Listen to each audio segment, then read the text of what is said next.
Clear thinking can feel easy, and that is often the problem. The mind can fool itself. Understanding can feel real, even when it is shallow.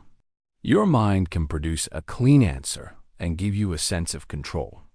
That feeling is comforting, but it is not proof. Self-deception is simple and common. You begin to notice how often the mind tries to finish too soon.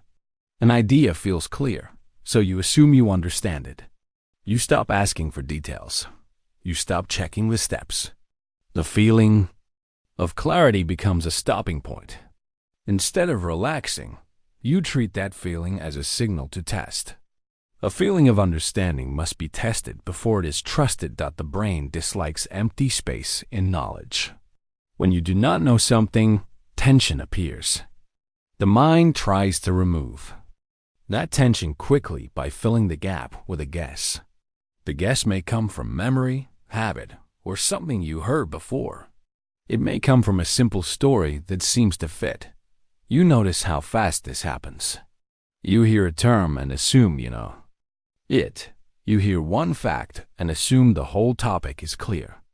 You connect two events and assume the cause is obvious. The mind prefers a clean answer over a messy, "I don't know yet."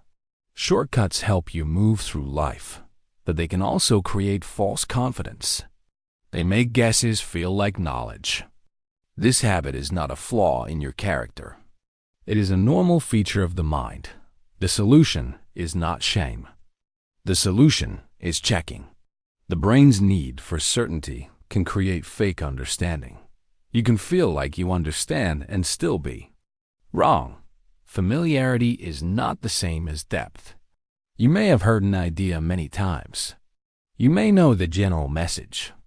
That familiarity creates a sense of comfort, and comfort can look like knowledge.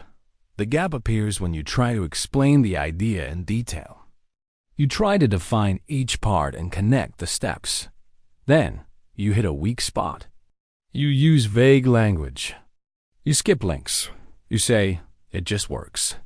That moment reveals the truth. The feeling of understanding was shallow. People often overestimate how well they understand how things work. They realize the limit only when they must explain the details. True understanding survives detailed explanation. Knowing words is not the same as knowing ideas. You can memorize terms and still not grasp their meaning. It feels good to use the right vocabulary, and that feeling can create the illusion of understanding. A simple check reveals the truth.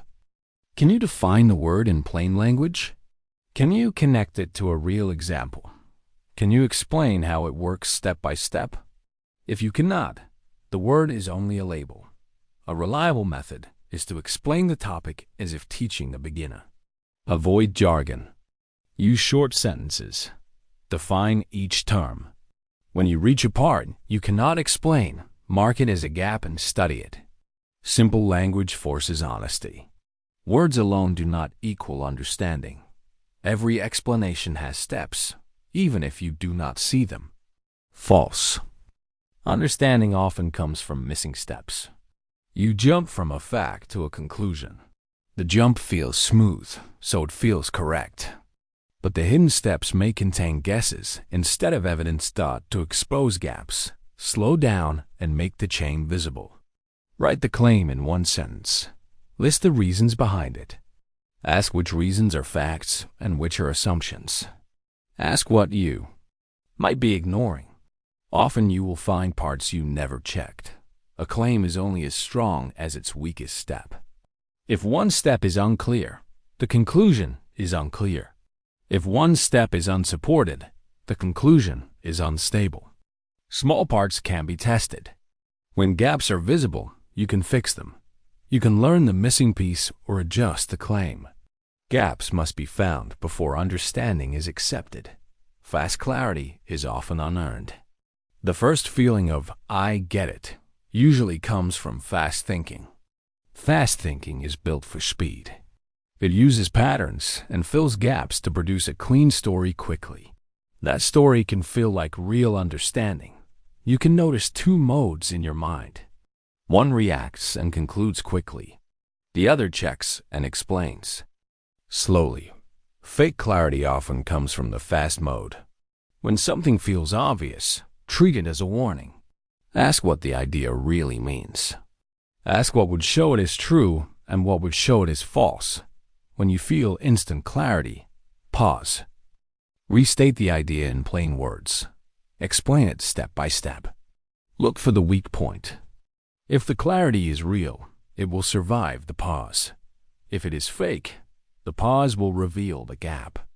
Slowing down reduces false clarity. Understanding must match the world. An idea can sound perfect and still fail. If it fails against observation, it is wrong. That rule is strict, but it is fair. If you claim you understand something, test it. Make a prediction.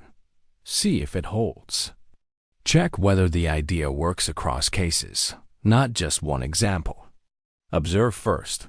Form a claim. Define what it predicts. Test it. Revise if needed. Testing forces contact with facts. It does not reward confidence.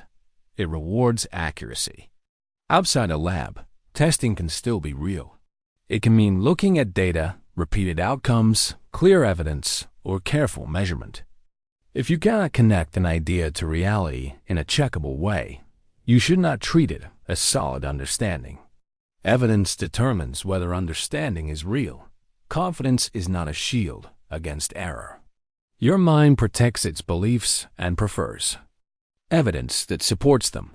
That is why self-testing matters. Treat your idea as if it might be wrong. Look for the strongest counterexample. Ask what would make the claim fail. Check your weakest step. Ask whether your confidence comes from facts or from repetition and comfort. Try to disprove your own claim. If it breaks, update it. If it survives, serious testing, your confidence becomes more grounded. This is disciplined thinking. It reduces bias and makes your knowledge more reliable. Strong thinking requires challenging your own certainty. "I don't know" is often the most honest sentence. Pretending to know blocks learning. When you act as if you understand, you stop asking questions and stop checking. Treat "I don't know" as a marker of reality. It shows where the work begins. Match your confidence to your evidence. Strong evidence earns strong confidence. Weak evidence earns weak confidence.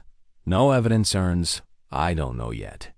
Honest ignorance is better than false understanding. When clarity feels fake, return to basics. Deep understanding comes from rebuilding ideas from the ground up. Start with simple facts you can trust. Build step by step. Ask what you truly know. Identify solid observations and clear definitions. Connect them in a simple chain. Avoid adding assumptions too early.